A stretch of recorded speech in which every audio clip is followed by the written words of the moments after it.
مثل الذين ينفقون أموالهم ابتغاء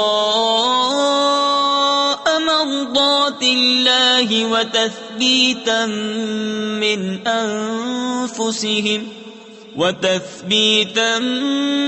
أنفسهم كمثل جنة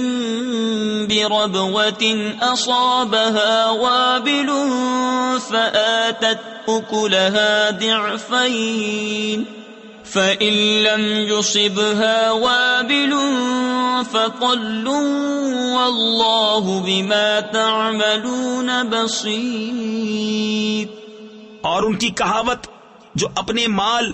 اللہ کی رضا چاہنے میں خرچ کرتے ہیں اور اپنے دل جمانے کو اس باغ کی سی ہے جو بھوڑ یعنی ریتلی زمین پر ہو، اس پر زور کا پانی پڑا تو دونے میوے لایا، پھر اگر زور کا می اسے نہ پہنچے تو اوس کافی ہے، اور اللہ تمہارے کام دیکھ رہا ہے۔